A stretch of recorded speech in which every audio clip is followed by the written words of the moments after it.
Ya. Bismillahirrahmanirrahim. Assalamualaikum warahmatullahi wabarakatuh. Waalaikumsalam warahmatullahi wabarakatuh. Warahmatullahi wabarakatuh. Oke, kuliah perdana di bulan Ramadan nih. Sesuai dengan requestnya, kita geser yang tadinya malam, takut menghalangi tarawih, kita pindah ke Ahad. Ya. Dapatnya jam 9.45 sampai jam berapa kita? 11.15 ya. Mohon izin, hari ini selain mata kuliah saya, ada mata kuliah lain nggak, teman-teman semua? Ada, Pak.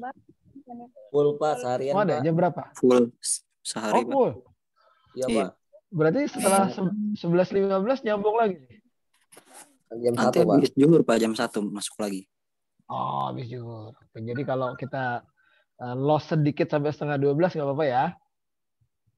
Boleh. Siap. Sama Takutnya ini materinya nggak kejar. Baik, teman-teman sekalian, kita hari ini masuk pertemuan keberapa ya? Pertemuan kelima kalau nggak salah. Kelima. Oke, pertemuan kelima. Sekarang berarti satu pertemuan lagi UTS. Benar atau benar? Betul, Pak. Betul ya? Oke. Berarti pertemuan UTS itu pertemuan ke-7. Berarti sekarang kita sudah masuk di pertemuan kelima. Nah, pertemuan kelima, kalau nggak salah materinya tentang menciptakan nilai kepuasan dan loyalitas pelanggan. Saya mau tanya dulu nih. Sambil nunggu yang lain, karena bentar lagi UTS, kita review dulu yuk.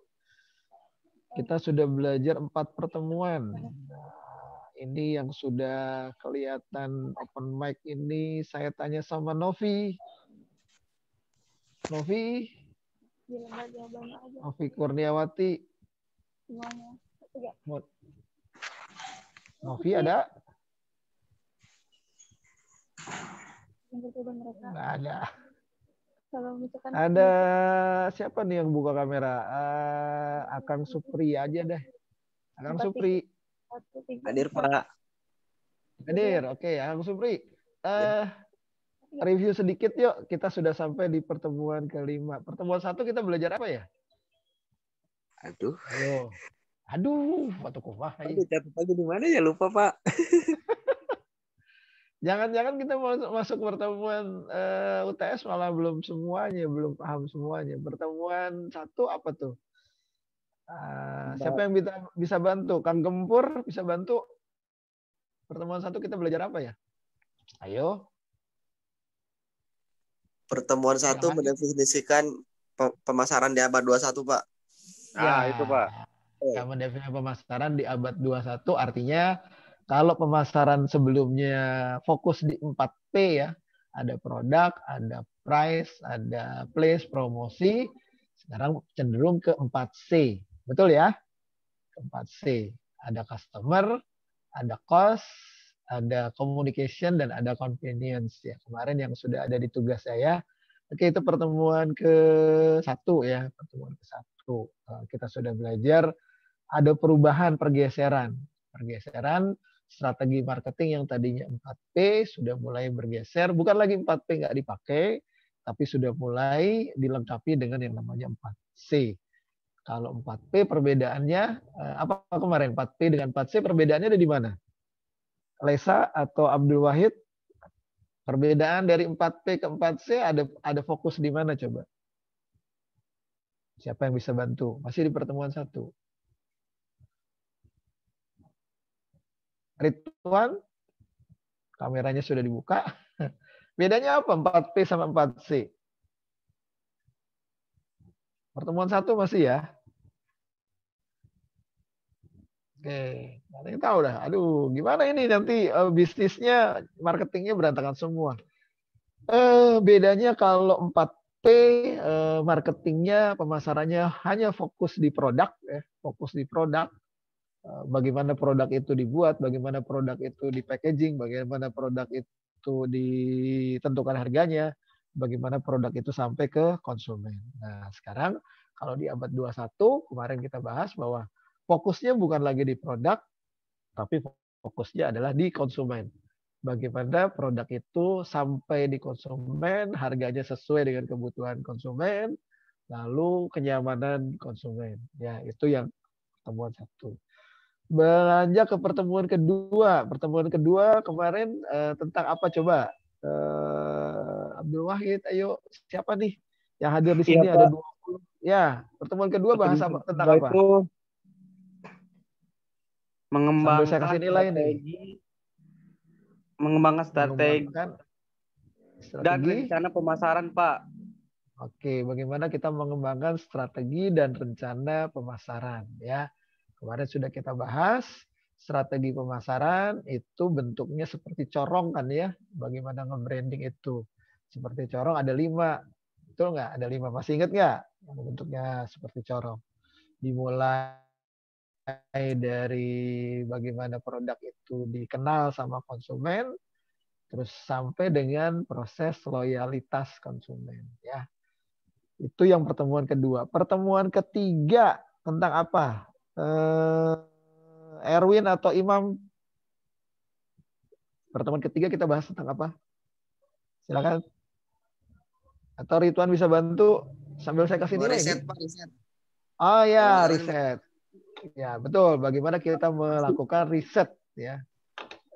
Menentukan riset terhadap strategi marketing termasuk kompetitor.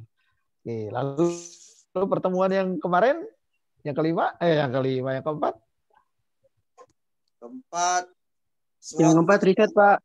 Yang keempat riset, Pak. Riset apa dong? Yang ketiga apa dong? Yang ketiga mengumpulkan informasi. Nah, ya, bagaimana kita mengumpulkan informasi dan menilai lingkungan. Nah, oke, dari mengenal lingkungan terhadap strategi marketing kita. Baik. Alhamdulillah teman-teman, terima kasih atas atensinya sudah reminder bareng-bareng materi pertemuan 1, 2, 3, dan 4 ya. Nah, sekarang kita masuk ke pertemuan kelima setelah nanti pekan depan berarti pertemuan terakhir, pertemuan 6. Karena berikutnya sebelum hari raya kita sudah masuk UTS. Nah, pertemuan 5 ini kita akan membahas tentang bagaimana kita menciptakan nilai produk kita. Ya, bagaimana produk ini mempunyai nilai di mata konsumen. Lalu konsumen juga merasa puas dengan produk kita dan konsumen merasa loyal. Loyal itu artinya konsumen akan menyampaikan materi kita ke orang yang lain. Nah, di pertemuan sebelumnya sudah pernah kita bahas bahwa nama brand itu nggak penting ya. Kita sudah mulai mengerti bahwa nama brand sebetulnya nggak penting. Brand less important. Tapi kita prosesnya cenderung pada 3R dan SS. Ayo, siapa yang masih ingat? Kalau kita masuk ke 4C, kita fokusnya pada 3R dan SS. Apa itu aja? Di abad 21 nih, pelayanan konsumen ada di 3R dan plus SS. Masih ingat nggak? Apa nih 3R-nya? Saya panggil siapa ya? Marisa. Ayo Marisa, udah mandi belum? Kameranya belum dinyalain. Ini pada belum dinyalain kameranya nih, pada nggak mandi nih. Ayo 3R SS apa tuh teman-teman?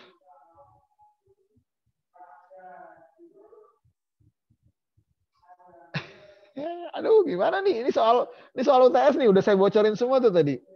Materi pertemuan 1, pertemuan 2, 3, ini 3R SS.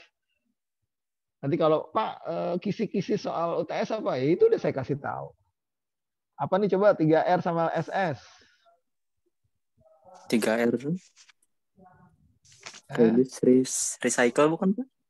Bukan tuh, itu mah green marketing. Ketika kita menciptakan nilai, ketika kita ingin mendapatkan kepuasan dan loyalitas dari pelanggan, yang kita butuhkan, ini di pertemuan kedua ini, pertemuan kedua. Yang diperlukan yang pertama adalah rating. Berapa tingginya rating kita.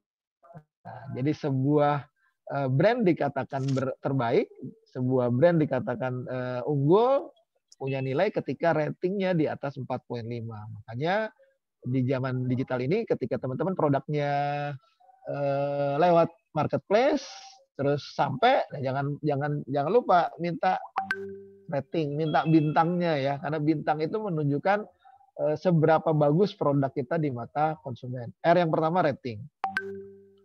R yang kedua adalah review. Ya, kita minta review, kita minta testimoni dari konsumen. Bagus atau enggak. Makin banyak reviewnya, makin banyak testimoninya, berarti kepuasan dan nilai produk kita di mata konsumen makin lama makin baik. Nah, yang ketiga, rekomendasi. Nah, kita minta mereka merekomendasikan, ya, merekomendasikan, melakukan share and share di poin yang SS, share and share. Nah, jadi kata kunci menciptakan nilai, melihat kepuasan pelanggan, loyalitas pelanggan ada di poin ini. Nah, jadi sekali lagi, brand nggak penting, tapi bagaimana kita mendapatkan rating, bagaimana kita mendapatkan review, bagaimana kita mendapatkan rekomendasi dari konsumen kita. Baik konsumen yang baru maupun konsumen yang lama. Ya, sehingga mereka bisa melakukan yang namanya repeat order. Ya, waktu itu sudah pernah saya kasih kasus. Lebih baik mana kita punya satu orang pelanggan yang membeli produk sekali beli harganya 10 juta dibanding kita punya 100 pelanggan yang setiap beli hanya 10.000. Lebih baik pilih yang mana? Satu pelanggan yang belinya 10 juta atau 100 pelanggan yang belinya 10.000 per orangnya? 100, Pak. 100, Iya, Pak. 100 ya. Yang penting Dari ada 100 itu, betul. Dari 100 itu kita bisa mendapatkan rating sampai dengan 100 kali ratingnya karena masing-masing orang bisa memberikan poin bintang. Nah, banyak poin, banyak rating berarti nilainya makin tinggi. Dari 100 itu bisa memberikan review juga. Testimoninya berarti ada testimoni 100 orang. Nah, ini akan lebih baik di mata konsumen yang lainnya. Dibanding cuma satu. Satu orang kasih rating. Poinnya dia belanjanya banyak, tapi poinnya cuma satu. Kenapa? Karena dia cuma sendirian. Nggak berjamaah. Nah, reviewnya juga dia belinya banyak 10 juta, tapi dia ketika memberikan review cuma satu orang reviewnya. Tidak begitu kuat di mata konsumen lainnya nanti. Nah, dan 100 pun, nah yang 100 akan merekomendasikan. Hukum Pareto. 100 rekomendasi, 10% nyangkut. Berarti 10 orang nyangkut masuk ke dalam produk kita. Dan 100 orang share and share. Wah, akan sangat banyak. Ya.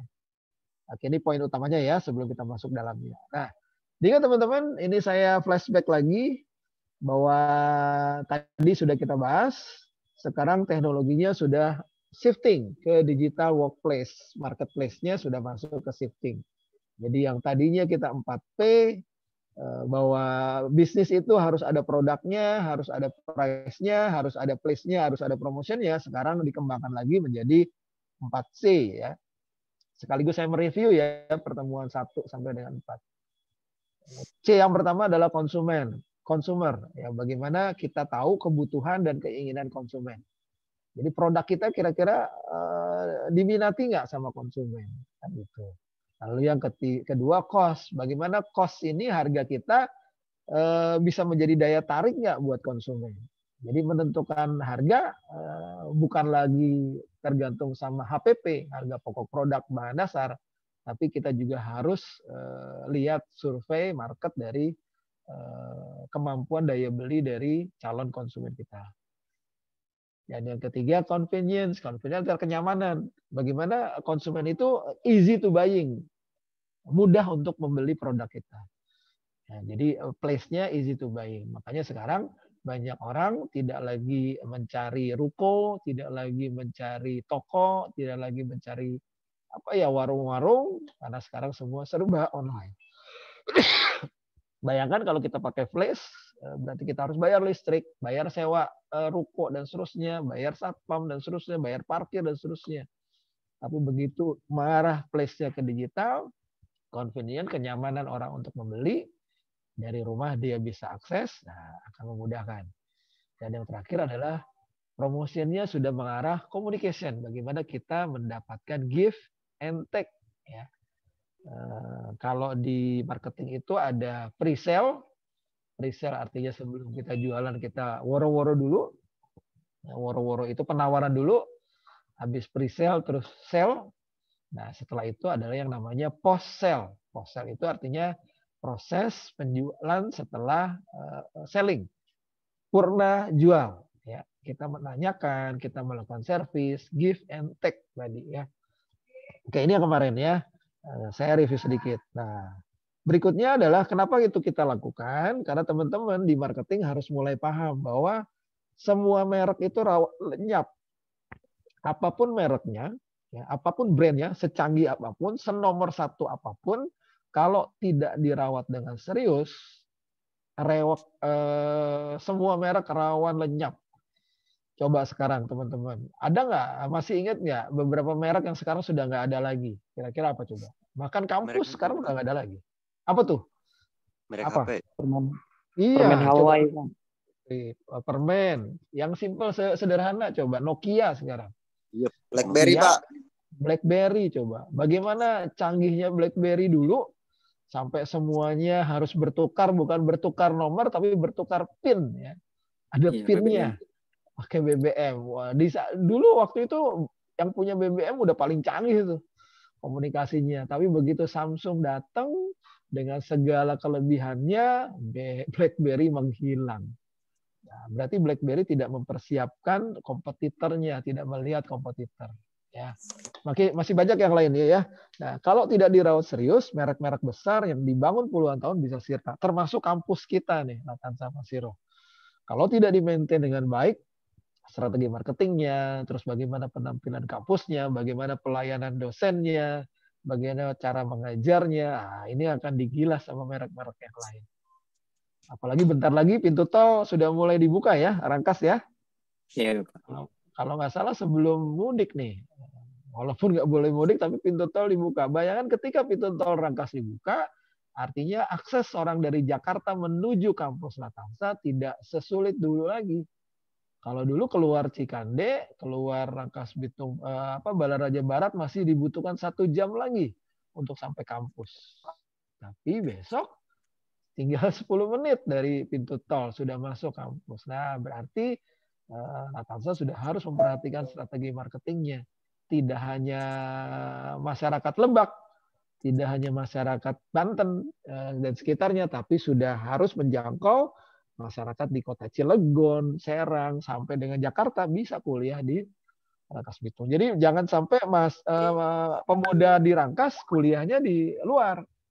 Nah, karena ada kereta, ada tol, harusnya orang luar masuk ke Rangkas. Nah, dan di sini kata kuncinya adalah kita harus melihat menjawab kebutuhan konsumen di era disruption. Nah, begitu juga dengan teman-teman ya, kalau bekerja di sebuah perusahaan, perhatikan ya, strategi marketing itu sangat dibutuhkan. Kemarin sudah kita bahas ya, ada branding, ada marketing. Bedanya branding sama marketing kemarin sudah kita bahas. Perusahaan punya divisi branding, perusahaan juga punya divisi marketing. Nah, ini harus sama-sama di-maintain supaya bisa berkolaborasi. Oke, sampai di sini ada pertanyaan? Baru prolog dulu ya. Kalau nggak ada kita lanjut. Ya. Nah, ini juga materi sebelumnya saya review ya. Saya review lagi supaya teman-teman nggak lupa. Bahwa supaya mereknya nggak lenyap, supaya brandnya teman-teman, baik brand pribadi maupun brand ketika teman-teman di perusahaan, nah jaga strategi marketingnya dengan cara yang seperti ini. Ada 5 step ya. Yang pertama, selalu kita melakukan promosi. Promosi itu tujuannya apa sih?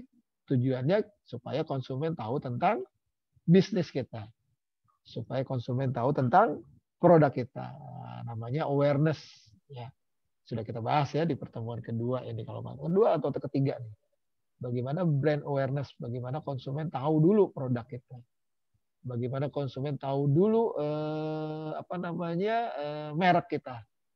Nah, kalau di bisnis kuliner biasanya awareness bisa dengan cara sampling, ya. Cara sampling, makanya tester. Kadang-kadang ini mau lebaran nih, ya. Banyak kaum hawa atau ibu-ibu yang bisnisnya langsung bisnis kue kering. Terus banyak yang minta, tolong dong testernya dikirim dulu. Nah, kan gitu. Nah, ini tentang sebuah produk. Habis awareness, lalu consideration. Consideration itu bagaimana konsumen terus berpikir untuk beli. Jangan lupa strateginya kemarin pakai strategi yang namanya FAST. Ya masih ingat FAST? Apa aja FAST? FAST? Siapa coba yang bisa jawab FAST? Nona, Pak. Apa itu FAST? Fatona, amanah. Fatona, amanah, sidik, sama tablik. Nah, sip. Supaya konsumen merasa percaya, dia benar-benar lanjut untuk membeli, makanya consideration dengan teknik yang kemarin namanya FAST. Lalu habis consideration biasanya ini yang namanya kalau di MLM namanya closing. Itu disebut sebagai conversion. Berapa lu closingnya, nah kan gitu. Berapa terjualnya, itu namanya conversion. Bagaimana orang memutuskan untuk beli. Nah biasanya orang marketing hanya berhenti sampai di sini ketika konsumen sudah beli, terus dia sudah merasa puas. Nah, nggak boleh sampai di sini nih. Yang sering dilupakan oleh orang marketing adalah 2 proses di bawah. Nah, biasanya 2 proses di bawah ini dijagain oleh yang namanya orang branding. Membangun brandnya menjadi lebih kuat supaya konsumennya bisa loyal. Repeat order lagi. Kalau sudah loyal, dia bisa advokasi. Advokasi berarti dia share. Bisa mengajak orang lain untuk membeli juga. Oke, itu materi yang sebelumnya ya. Nah, sekarang kita masuk. Nah, menciptakan nilai, menciptakan kepuasan pelanggan, kata kuncinya adalah if you will create something, you must be something. Jadi kalau kita ingin membuat sesuatu produk kita sebuat menarik oleh orang lain, makanya kita harus membuat you must be something. Kita harus mencari sesuatu yang be different dari bisnis kita.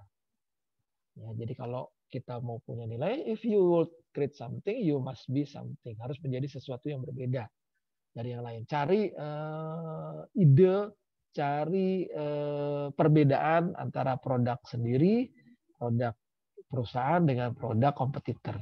Ya, kita mulai tipsnya sekarang. Ya, 5 tips digital marketing ketika kita akan melakukan yang disebut sebagai mencari kepuasan pelanggan. Mencari nilai dari pelanggan. Yang pertama adalah 3B. Ya, masih ingat ya? Yaitu kita harus melakukan kolaborasi. Apalagi kalau produk kita produk yang baru. Jangan lupa bersanding, bersaing, sama berkompetisi. Nah, kalau produk Anda baru, jangan ujuk-ujuknya langsung kompetisi. Karena Anda belum kuat. Ya. Anda bersanding dulu untuk bersaing, lalu berkompetisi, berkolaborasi. Nah, kata kunci kolaborasi adalah berdaganglah di tempat yang ramai. Jangan jualan di kuburan. Atau bawalah keramaian di tempat Anda berdagang. Nah, di dunia digital, Anda bisa gunakan yang namanya hashtag, follow, dan mention. Ya. Detailnya mudah-mudahan sudah pada paham. Ya, nanti kita masuk ke detail digital marketingnya nanti ya. Lalu brand awareness, kualitas produk kita. Tadi sudah dibahas ya, bagaimana membuat brand awareness. Ada awareness, consideration, conversion, loyalty, dan advokasi. Terakhir, 4 dan 5, kita membuat segmentasi terhadap bisnis kita. Dan jangan lupa, siapkan dana untuk proses meraih kepuasan konsumen melalui offline maupun online. Oke, sampai di sini dulu kira-kira. Ada yang mau didiskusikan teman-teman mahasiswa? Ini yang hadir cukup banyak, ada 33 orang. Silakan siapa yang mau didiskusi dulu atau ada yang mau ditanyakan dulu? Kalau nggak ada, saya lanjut.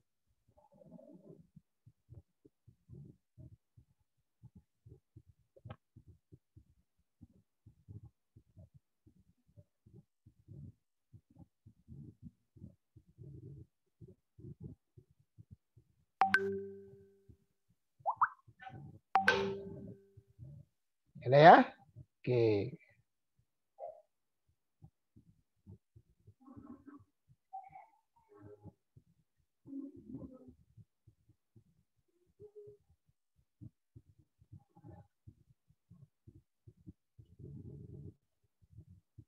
Baik, kalau nggak ada kita lanjut. Nah, lanjut ya materinya, slide berikutnya.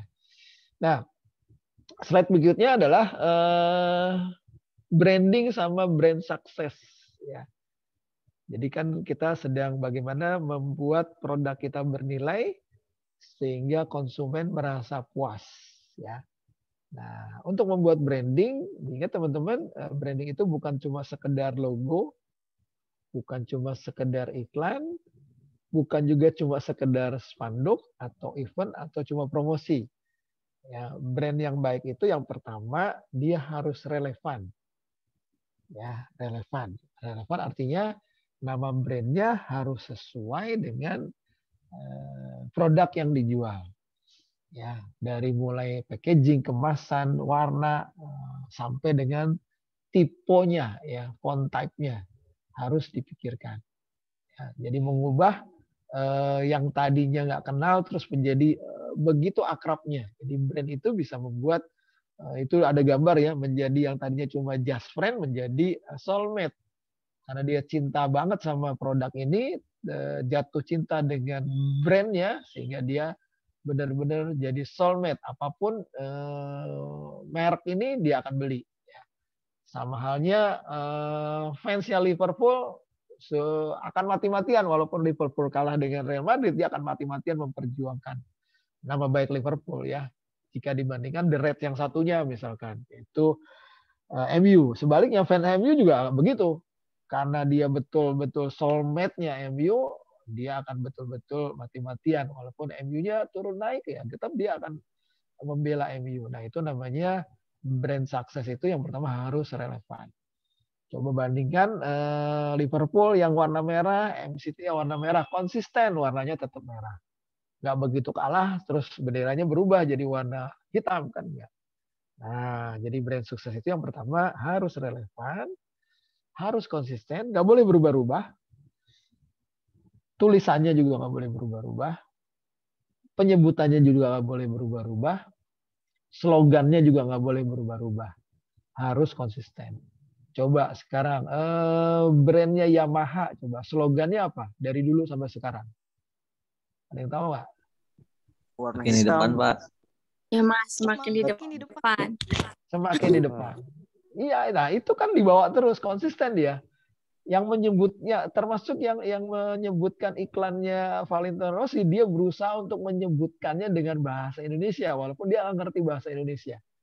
Nggak mungkin selalu di depannya di translate ke bahasa Inggris atau bahasa Itali karena dia orang Itali. Dia pasti pakai bahasa Indonesia. Nah, konsisten itu begitu, ya. Jadi konsisten itu tagline-nya walaupun yang menyebutkan orang yang bukan bangsa tersebut, dia harus menyebutkan sesuai dengan tagline-nya yang dibaca oleh orang lain, konsumen yang lain. Ya, kalau Anda lihat iklannya Valentino Rossi dan yang lainnya, dia selalu membaca kata itu dengan kata bahasa Indonesia. Walaupun dia mungkin nggak ngerti juga tuh selalu di depan apa, kan gitu. Nah, selalu di depan menggambarkan bahwa dia nggak mau kalah. Kalau itu Yamaha, kalau Honda apa? Ayo, One Honda. heart.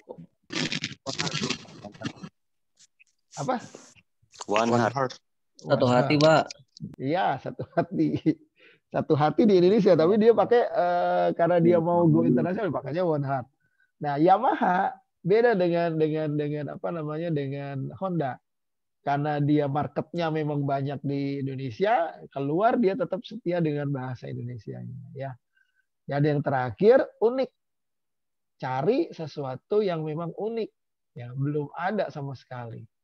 Nah, sekarang cara mencarinya cukup mudah, ya. Kita tinggal searching aja di Google. Cari kata-kata yang menarik dan seterusnya.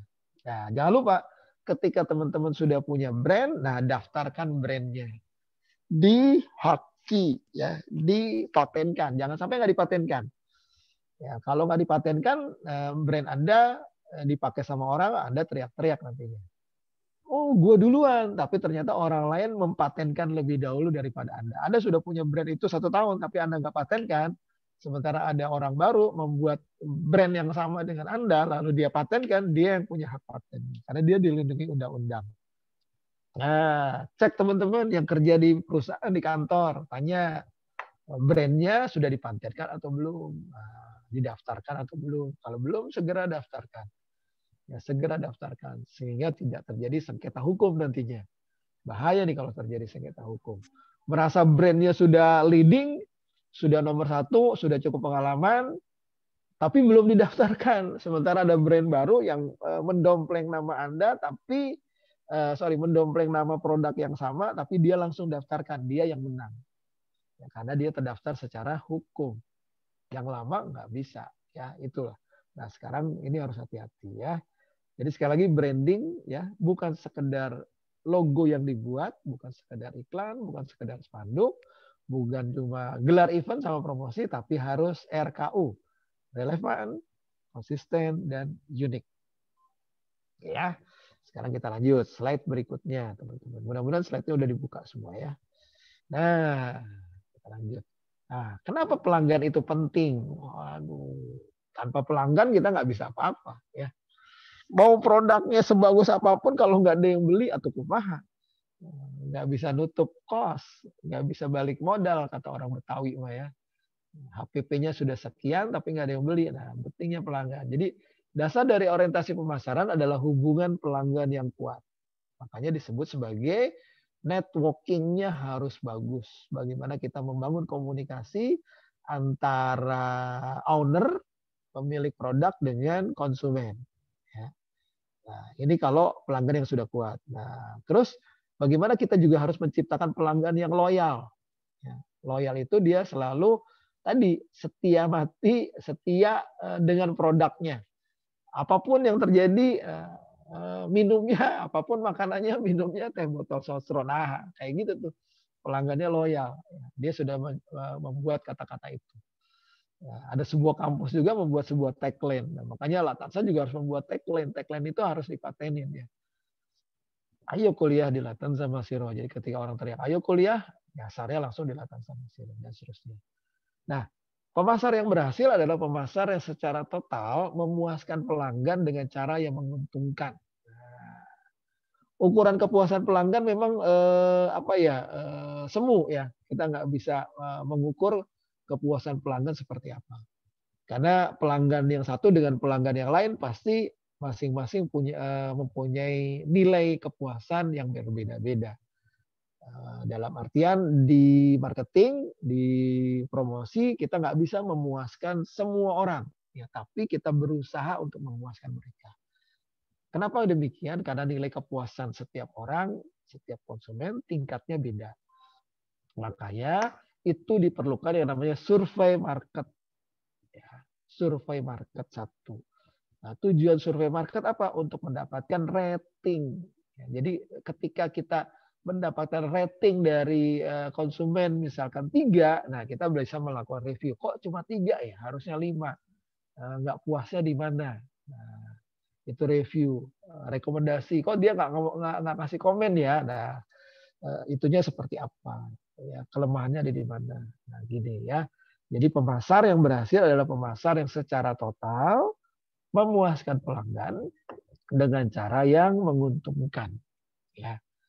Cara yang menguntungkan tadi apa? Ya tadi dengan cara kita melakukan yang namanya riset pasar, kuesioner, atau yang paling simpel tadi kalau kita ada di yang paling ukurannya paling mudah sih kalau kita masuk di marketplace ya.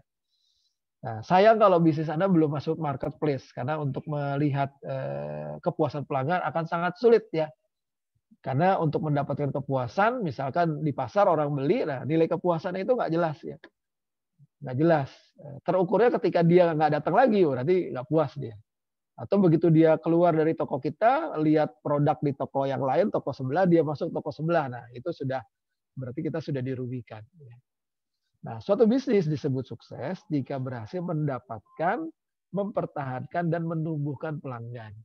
Nah, nanti ada pertanyaan ya. Suatu bisnis disebut sukses jika apa? Jika ada 3 poinnya. Dia bisa mendapatkan pelanggan, artinya pembeli baru, ya, new customer, mempertahankan pelanggan, pelanggan yang sudah ada, dia tetap konsisten belanja di situ terus, lalu menumbuhkan pelanggan. Yang menumbuhkan itu berarti dia meng-grow up. Yang tadinya pelanggan 10, naik jadi 15. Ya, misalkan Latansa Masiro setiap tahun PMB-nya berapa mahasiswanya? 300. Ya, kalau cuma 300, dia baru pasti pada posisi nomor 2, mendapatkan, mempertahankan. Belum berhasil untuk menumbuhkan pelanggan lain. Contohnya nih mahasiswa nih, di sini mahasiswa ada berapa nih? Ada 30 misalkan. 30. Kalau 30 mahasiswa yang ada di kelas ini tidak berhasil mengajak tetangganya, temannya untuk kuliah di Latansa, berarti dia nggak berhasil sebagai mahasiswa Latansa Masiro. Nggak berhasil, beneran nggak berhasil. Kenapa? Karena everyone is marketer. Ya, jadi setiap yang ada di dalam sebuah institusi adalah marketer. Jadi keberhasilan marketing kampus adalah ketika mahasiswanya mampu mengajak keluarganya, saudaranya maupun tetangganya untuk ikut kuliah di Latansa. Kalau itu belum terjadi, berarti marketing dari kampusnya belum berhasil menumbuhkan pelanggan. Oke, sampai di sini ya. Nah, sekarang saya tanya nih yang di dalam sini.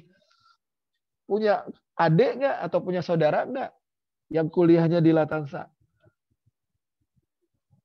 Kalau nggak, berarti kegagalan marketingnya. Ya, masing-masing mahasiswa belum punya sense of belonging, rasa memiliki terhadap sebuah kampus. Ya, ada sebuah kampus tuh satu keluarga, kakaknya, adiknya, semuanya kuliahnya di situ. It's okay, it's great. Itu berhasil, artinya kepuasan mahasiswa terhadap kampusnya itu tumbuh sehingga dia mengajak adiknya. 4 anak, 4-4-nya kuliahnya di kampus yang sama. Ini ibaratnya kalau beli di mana? Beli di toko. Pembeli yang ketiga pasti dapat gelas, kan gitu. Pembeli yang kelima pasti dapat bonus, nah kan gitu. Nah, ini harus dicapai. Itu yang namanya menumbuhkan pelanggan. Sampai di sini ada pertanyaan teman-teman? Di slide sini ada pertanyaan?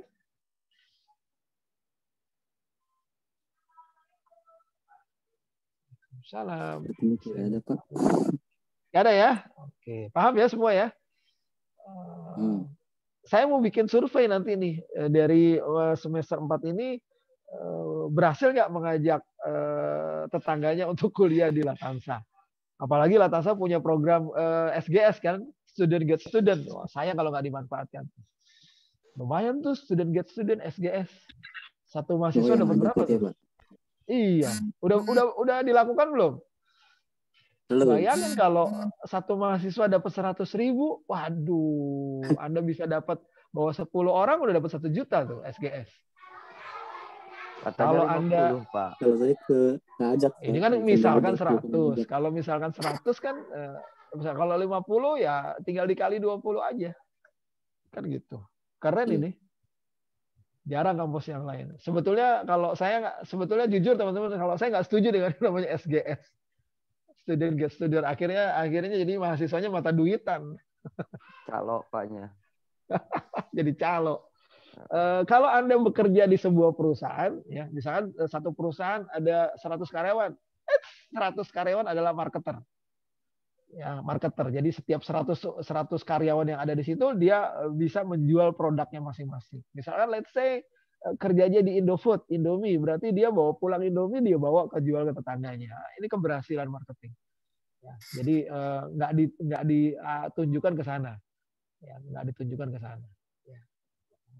Mudah-mudahan ke depannya seperti itu. Tapi kayaknya sih sudah menjadi tradisi ya di Latansa itu SGS. It's okay, nggak masalah, nggak masalah. Mudah-mudahan sih dengan SGS mahasiswanya bisa tambah banyak. Kalau SGS juga banyak, sayang sebetulnya. Strategi juga itu, Pak. Betul.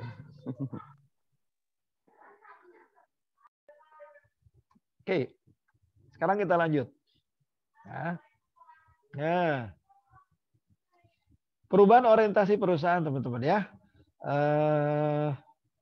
Di organisasi yang tradisional, bentuknya seperti ini kan, pasti teman-teman sudah tahu segitiga piramid manajemen ya. Piramid manajemen itu kalau di manajemen ada low management, middle management, sampai top management. Nah, kalau di organisasi marketing, pelanggan di bagian bawah, lalu orang-orang yang ada di garis depan, ini berarti orang-orang marketing, sales, ya, salesman, sales gear, SPG, ini yang di sini. Lalu manajemen menengah, ini marketing sama branding, marketing, divisi marketing. Lalu manajemen puncak ini topnya. Nah, ini topnya. Ya. Nah, lalu kalau diagram organisasi yang modern, sekarang arahnya di sini. Ya, pelanggannya ada di luar dan ada di atas. Ya, fokusnya luar biasa nih. Pelanggannya benar-benar dipuaskan karena customer adalah raja. Customer is the king. Kalau customer adalah raja berarti customer banyak duit. Iyalah. Karena dia banyak duit makanya dia belanja. Kalau dia cuma lihat-lihat aja, dia bukan customer. Dia bukan king. Karena dia nggak belanja. Disebut belanja kalau customernya sudah, disebut king kalau customernya sudah mengeluarkan uang dan dia beli. Ya, kalau dia belum mengeluarkan uang, dia belum disebut sebagai king. Baru disebut customer. Ya, calon customer. Ada yang teriak-teriak bufferin. Oke. Saya belum sempat upload materi-materi ya. Oke, nanti rekamannya saya kirim deh.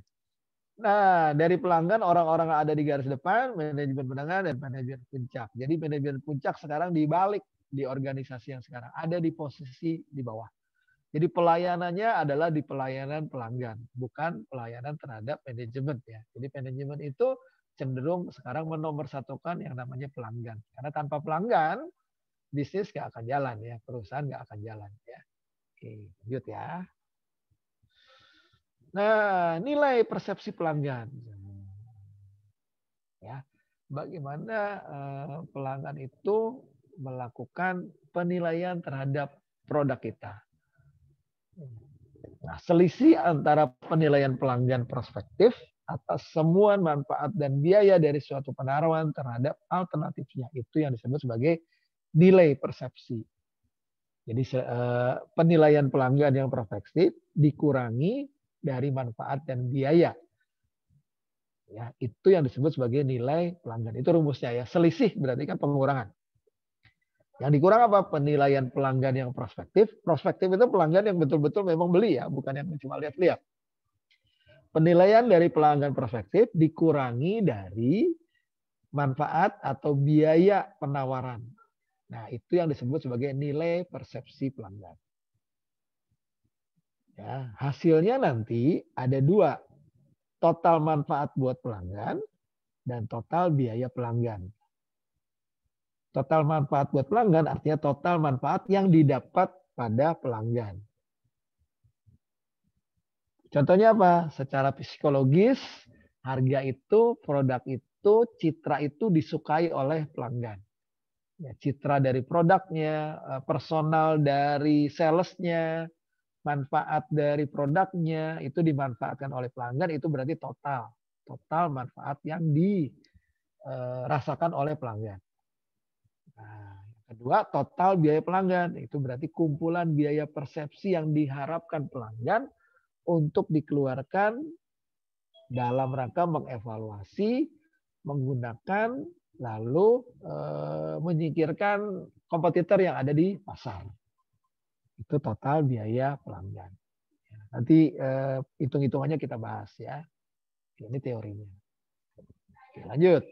Nah, determinan nilai yang dipersepsi pelanggan itu bentuknya seperti ini teman-teman. Ya.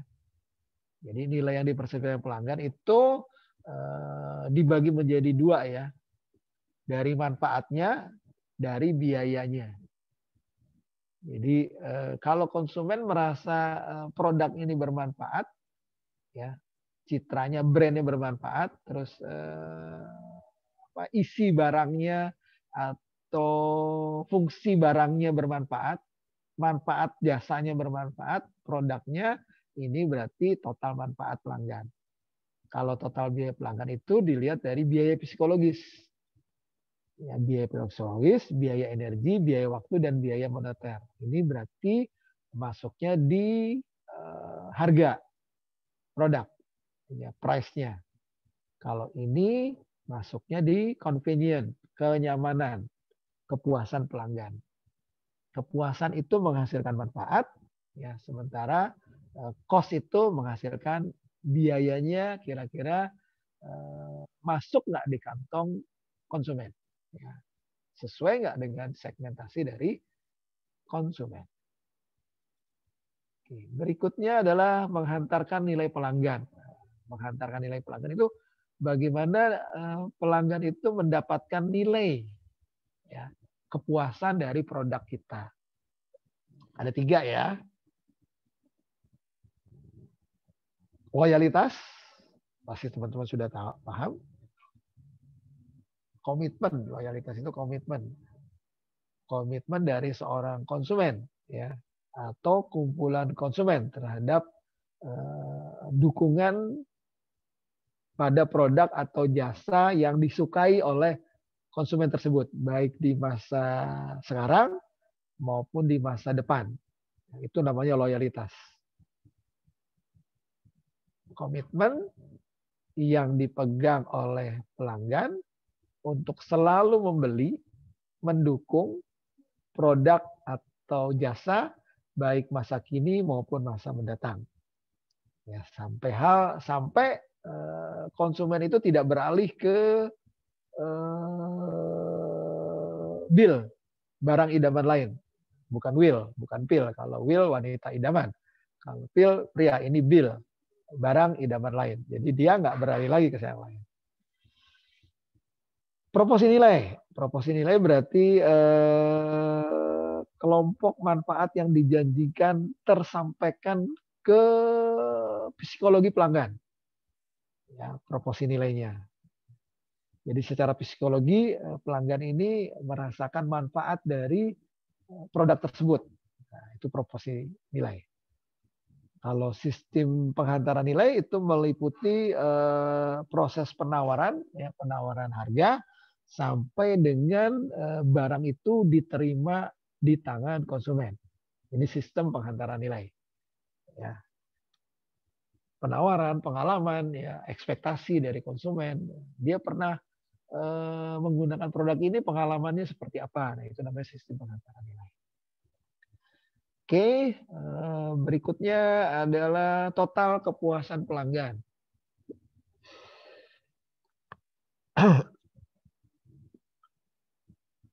Total kepuasan pelanggan. Nah, disebut pelanggan puas itu kenapa? Nah, di sini. Ya. Puas itu ketika puas, ya, puas itu artinya senang, bukan sangat puas, beda. Puas itu ketika kinerja dari produk itu sama dengan ekspektasi yang diharapkan oleh konsumen. Ya, contohnya gini, ketika kita melemparkan bola ke tembok nih, kalau kita main basket, ya, melemparkan bola, ya, dia akan mantul, ya, rebound istilahnya. Nah, rebound itu adalah ekspektasi dari kinerja ketika kita melempar bola. Kalau kinerjanya kita lempar bolanya pelan, dul gitu, mantulnya juga pelan, kan? Mantulnya pelan. Jadi reboundnya pelan. Bahkan ketika kita ngelempar pelan, bolanya nggak balik lagi ke kita, karena mantulnya cuma di situ di depan tembok. Nah, ya, kalau kita ingin mendapatkan kepuasan ekspektasi yang tinggi dari konsumen, berarti kinerja marketingnya juga harus kuat. Lempar yang kencang, des, sampai kembali ke tangan kita. Itu berarti puas. Kinerjanya sama dengan ekspektasinya. Jadi strategi marketingnya sesuai dengan ekspektasi yang diharap oleh konsumen. Begitu bolanya sampai lagi. Nah, bagaimana kalau yang sangat puas? Nah, berarti kalau sangat puas, nilai lemparannya harus lebih keras. Sehingga ketika ditangkap, nah, yang megang bola itu akan mundur ke belakang. Melebihi daripada ekspektasinya. Jadi kinerjanya harus. Kalau di hukum matematika, apa ya? Berbanding lurus. Usaha itu berbanding lurus sama hasil. Kalau usahanya keras, hasilnya keras. Usaha sama dengan hasil. Ya, kalau usahanya keras, hasilnya keras. Kalau usahanya baik, hasilnya baik. Jadi usaha itu berbanding lurus. Berbanding lurus itu simbolnya sama dengan. Usaha berbanding lurus dengan hasil. Kalau usahanya lemah, ya hasilnya lemah. Berbanding lurus. Kalau usahanya kuat, hasilnya kuat. Jadi kalau kita ingin mendapatkan nilai kepuasan yang tinggi, berarti strategi marketingnya, brandingnya juga harus kuat.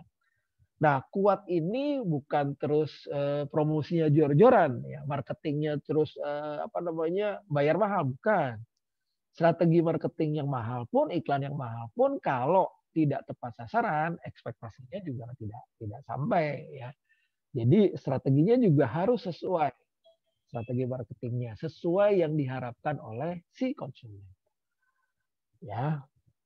Nah, kepuasan tadi ya, kepuasan itu perasaan senang atau kecewa seseorang terhadap ekspektasi pelanggan. Nah, ekspektasi terlalu tinggi. Nah, ini mengakibatkan pelanggan kecewa. Jadi ketika kita melakukan, nah makanya ini sales itu tidak boleh melakukan yang namanya bluffing. Ya, bluffing itu artinya membesar-besarkan. Jadi membesar-besarkan produk. Misalkan ada jualan sepeda, terus Anda bilang sepeda ini kalau dikebut bisa sampai 120 km per jam. Wah, itu bluffing namanya. Nggak mungkin sepedanya bisa 120 km per jam. Kalah motor. Berarti kan itu bluffing. Nggak boleh membesar-besarkan sebuah produk yang harusnya nilainya batas maksimalnya misalkan 100, ya sudah 100. Jangan dibuat bluffing. Nanti kalau kuliah di Latansa bisa menjadi seorang direktur hebat, belum tentu juga, ya, karena Latansa tidak menciptakan direktur. Latansa menciptakan lulusan-lulusan yang beretika dan berakhlakul karimah, ya, yang punya kompetensi tinggi. Nah, direktur atau bukan itu tergantung lowongan yang dicapai oleh si mahasiswa. Sekali lagi ya, seorang sales tidak boleh melakukan teknik membual atau membohongi konsumen dengan cara bluffing sehingga ekspektasi konsumen terhadap produk kita terlalu tinggi sehingga pelanggan akan kecewa nantinya. Begitu juga dengan ekspektasi yang terlalu rendah. Nah, ini juga nih. Terlalu tinggi nggak boleh, terlalu rendah juga nggak boleh. Terlalu rendah, banyak juga nih kalau perusahaan salah melakukan training terhadap sales. Ya, salesnya mau jualan produk asuransi misalkan. Tapi salesnya tidak menghargai nilai asuransinya. Dia mau jualan asuransi atau dia mau jualan produk apapun lah. Tapi dari potongan dia jualan, dari potongan dia baju pakaian, berpakaian dan seterusnya, itu menurunkan nilai dari sebuah produk. Ya, jadi perusahaan tidak menarik, konsumen tidak menarik, ngelihat salesnya aja udah, aduh, lihat mukanya udah kucel, lihat bajunya sudah kayak gitu. Padahal ekspektasi dari sebuah produk itu dinilai dari si salesnya, si penjualnya, si packagingnya. Ya, packaging yang baik itu akan menumbuhkan pelanggan yang merasa penasaran dengan produknya. Oke, sampai di sini. Silakan. Kalau ada pertanyaan, saya tunggu 3 menit. Sambil diresapi definisi tadi saya. Ya. Teknik bluffing, teknik rebound ya. Rebound itu tadi teknik untuk menilai kepuasan pelanggan ya. Rebound, lempar bola, marketing yang strategi yang bagus, hasilnya juga akan bagus. Tapi kalau marketingnya, strateginya lemah, hasilnya juga akan sangat lemah. Marketing yang bluffing, hasilnya akan membuat pelanggan kecewa. Oke. Silakan, ada yang mau bertanya? Ada 33 orang, luar biasa.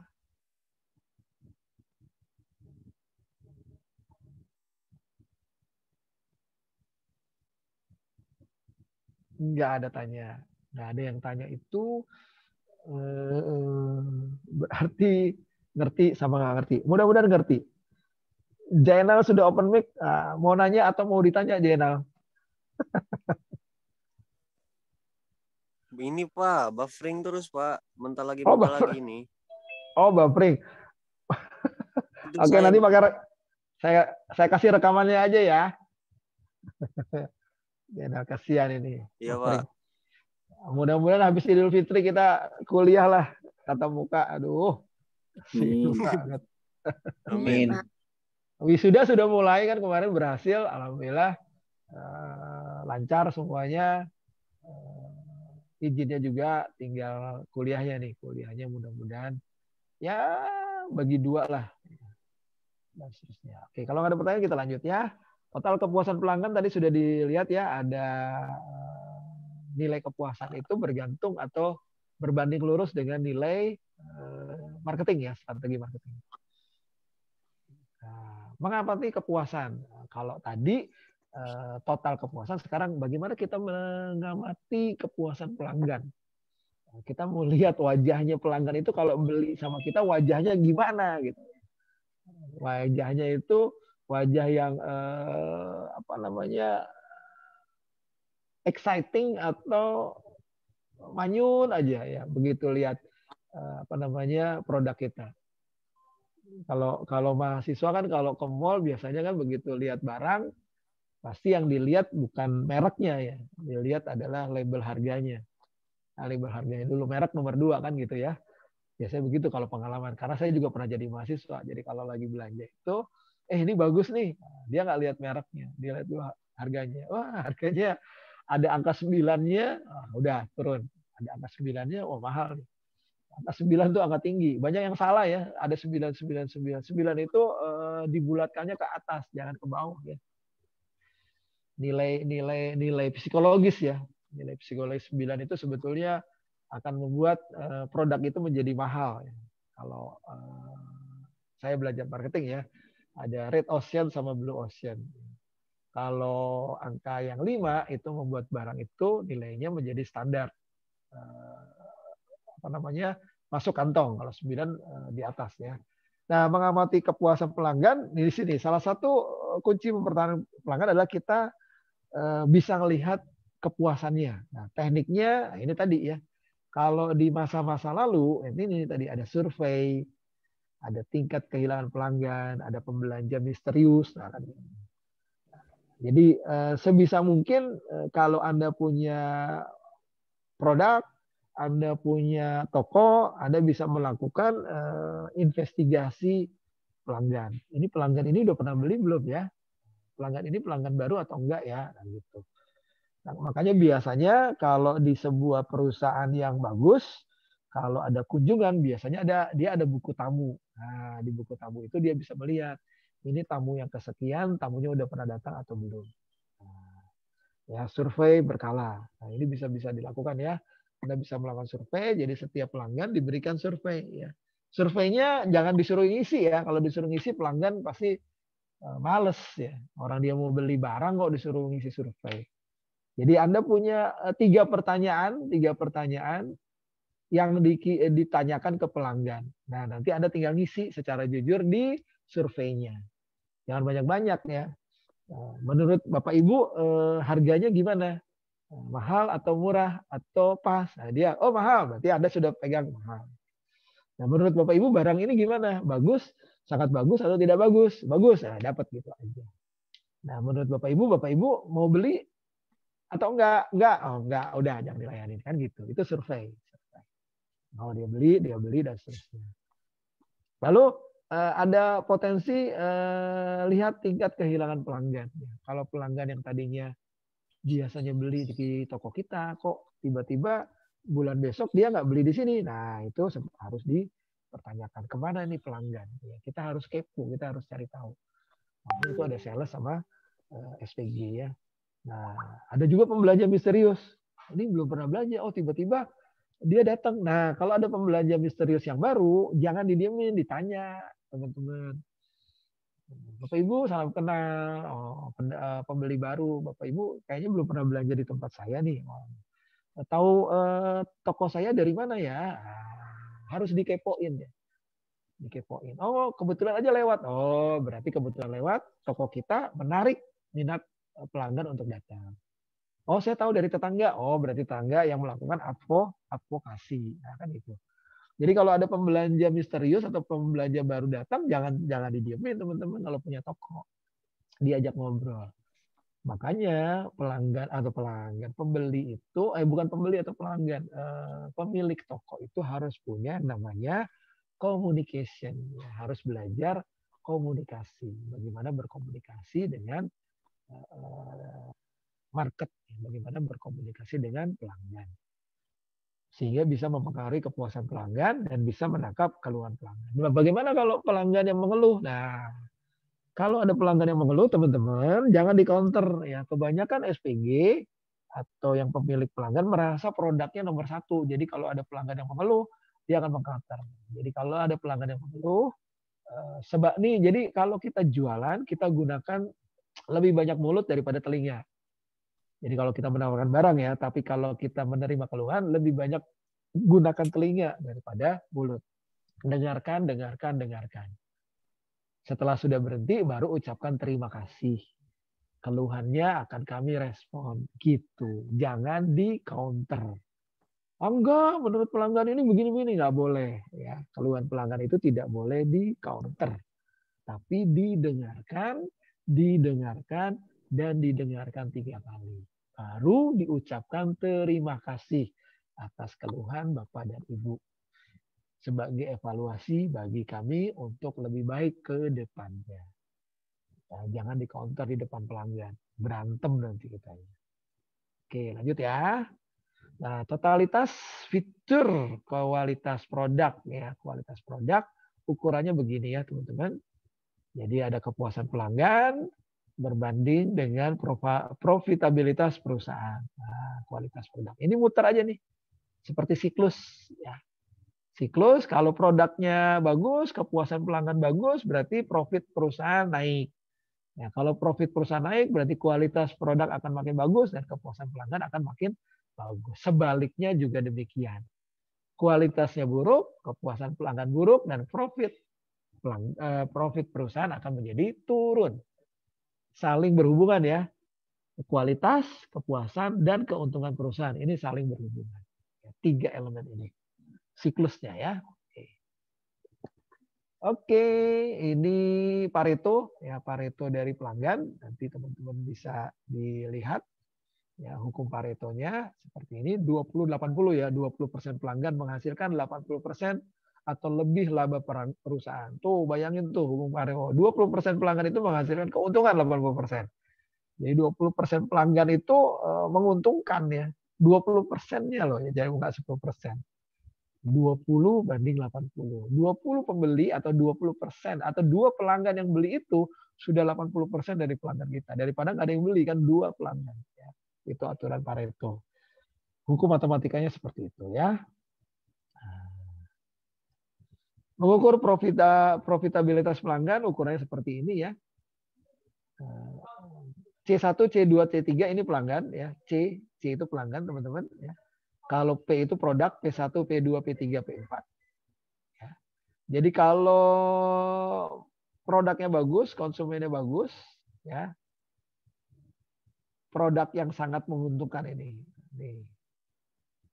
Kalau P-nya produknya bagus, konsumennya bagus, yang bilang cuma 1, produk yang menguntungkan. Ya.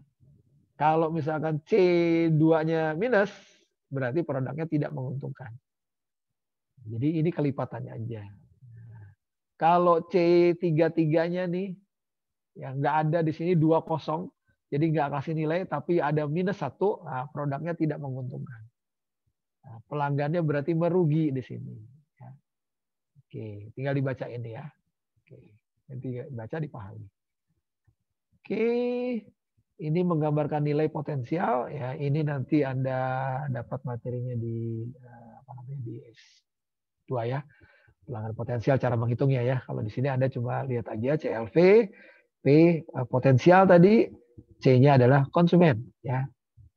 Ini rata-rata pelanggan lama ya. Sekadar tahu aja dulu di sini ya, NPV net present value. Oke, itu dari saya. Ini selanjutnya teorinya teman-teman tinggal baca. Ini juga nilai basis pelanggan tinggal baca.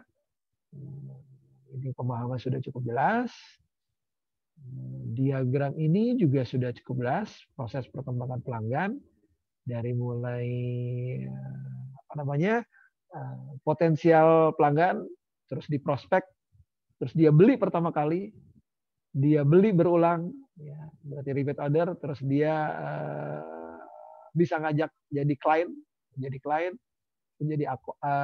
terus terlibat menjadi anggota, terus dia bisa jadi advokat dan bermitra.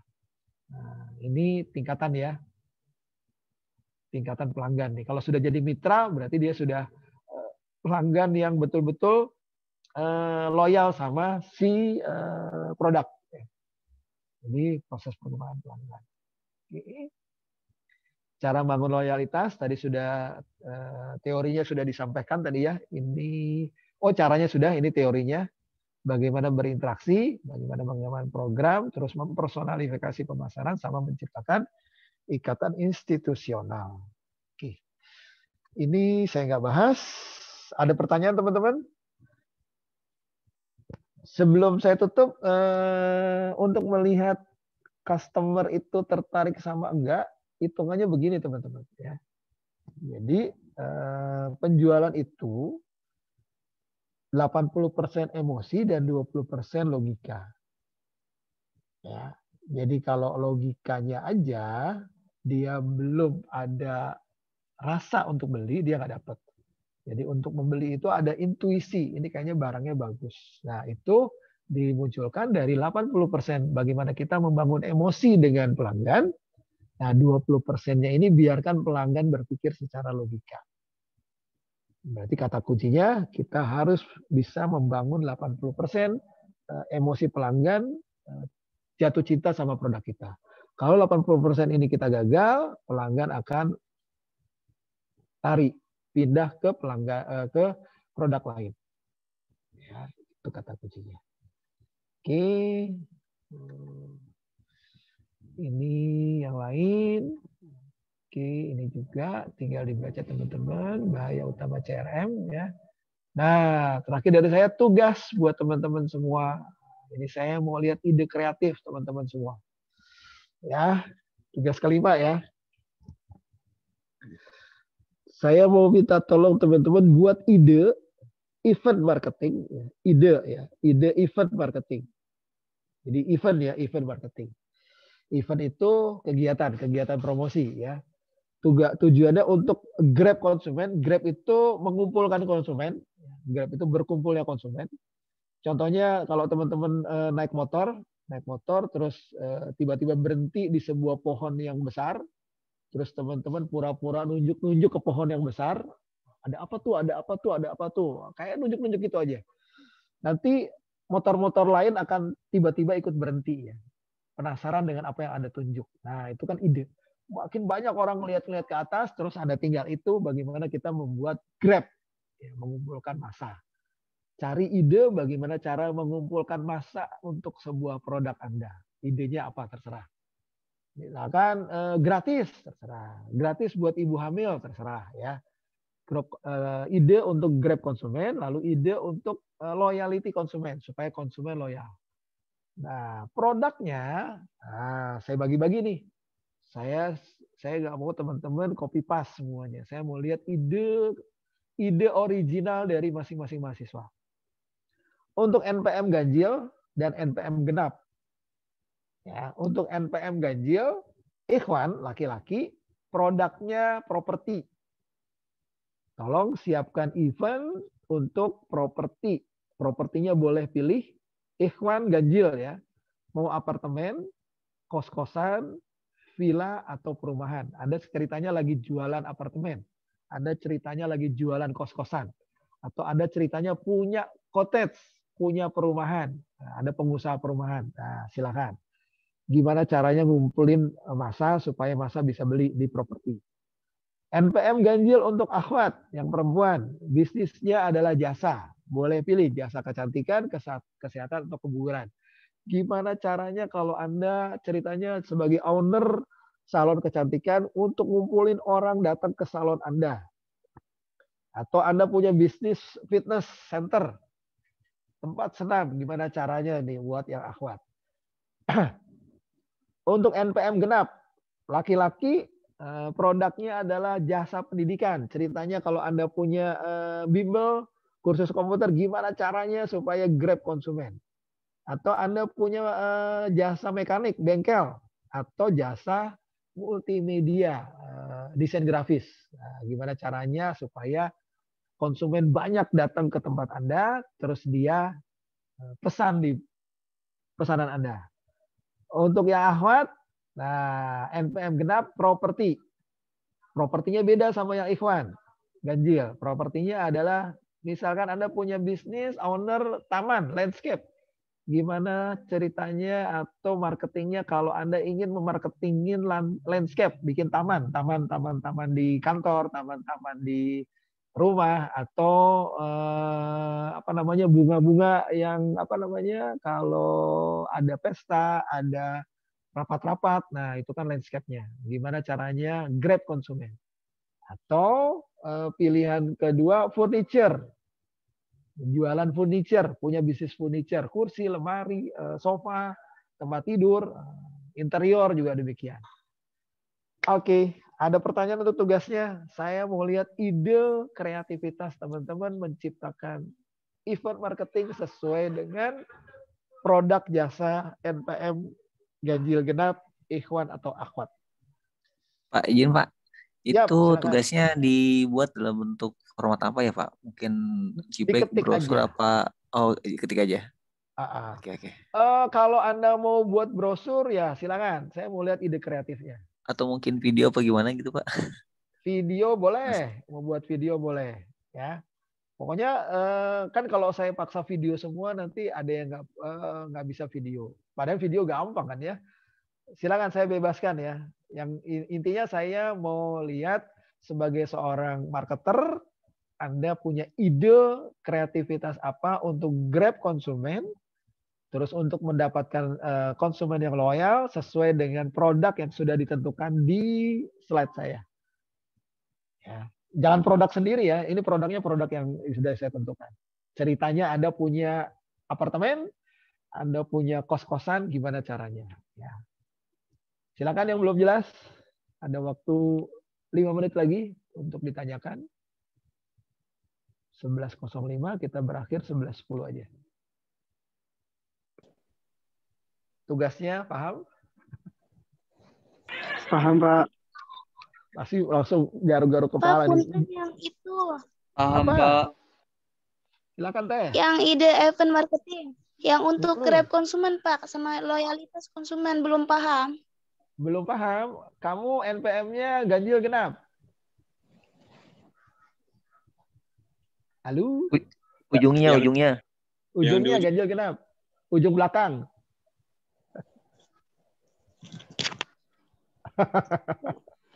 Angka terakhir. Kalau nggak jelas saya jelasin lagi ya. Apa? Gimana Teh? Enggak Pak. Enggak.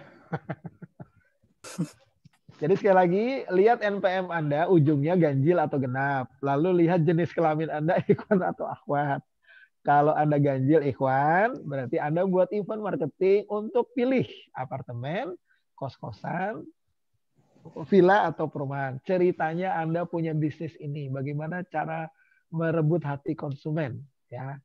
Kalau yang NPM ganjil akhwat, jasanya silakan pilih, mau salon kecantikan, mau bisnis kesehatan atau kebugaran, fitness center dan seterusnya bebas. Kalau genap NPM-nya sama tadi. Kalau ikhwan berarti jasa, boleh pilih pendidikan, mekanik atau multimedia. Bagaimana cara grab konsumen, mendapatkan konsumen sebanyak-banyaknya datang ke tempat Anda. Contohnya kalau saya nggak kasih kuliner ya, kalau kuliner terlalu mudah ya. Kalau kuliner terlalu mudah, misalkan tanggal 10, tanggal 1 sampai 5 makan gratis, sudah pasti orang ngumpul semua. Gampang kalau itu mah. Kalau kuliner mudah. Kuliner mudah, fashion mudah. Saya kasih yang bisnis yang harus Anda keluar ide. Untuk yang ulang tahun gratis, ya, itu kuliner. Ya. Khusus ibu hamil gratis, itu kuliner. Ya. Kuliner strateginya banyak. Tapi untuk yang ini, nah saya mau lihat dulu ide Anda. Saya nggak mau bocorkan dulu ya. Oke? Ada pertanyaan sebelum saya akhiri? Nggak ada ya? Tidak, Pak. Oke. Baik, kalau nggak ada, saya rasa cukup. Terima kasih atas atensi teman-teman. Sehat selalu. Mudah-mudahan materinya dipahami. Jangan lupa ini pekan kelima, berarti tinggal 1 pekan lagi. Tolong diulang-ulang materi kuliahnya, bukan cuma materi kuliah saya, tapi materi kuliah yang lain. Diingat ya, menurut evaluasi hasil UTS semester kemarin, UAS itu nilainya di bawah rata-rata semua. Saya sedih banget kalau harus mengkontrol sampai nambahin 20-30 nilai. Itu bukan nilai yang baik sebetulnya ya. Kalau nggak saya kontrol nanti semua pada remedial. Kalau remedial pasti nanti mahasiswa demo. Ini pasti kampusnya dibisnisin sehingga remedial bayar. Padahal nilainya pada jelek-jelek semua. Nah, gimana? Jadi dilema buat dosen ya. Dilema buat dosen. Kalau dijelekin remedial semua, nanti disangkanya kampus bisnis. Tapi kalau dinaikin kok nambahnya sampai 20 poin sampai 30 poin. Ya, jangan sampai seperti itu. Mudah-mudahan teman-teman memahami dan bahwa ilmu itu penting buat Anda ya. Bukan masalah ujiannya, tapi bagaimana Anda paham ke depannya ini semester 4, bagaimana nanti Anda di luar itu berkompetisi ya. Karena nilai itu nggak akan punya apa-apa kalau Anda nggak punya kemampuan nanti untuk berkompetisi di luar sana. Oke, itu aja. Terima kasih ya. Semangat untuk mengulang, semangat untuk belajar. Jangan lupa kalau teman-teman mau minta rekamannya, tolong disampaikan ya. Nanti saya kirim rekaman dari pertemuan 1 sampai hari ini. Saya taruh di YouTube. Mudah-mudahan kalau dikirim downloadnya pasti besar. Tapi kalau ditaruh di YouTube mudah-mudahan nggak besar.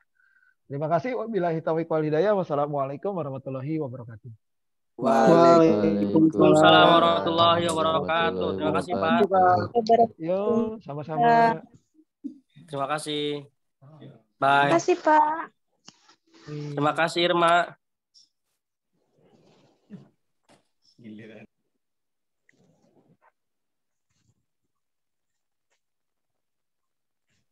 Pak Supri.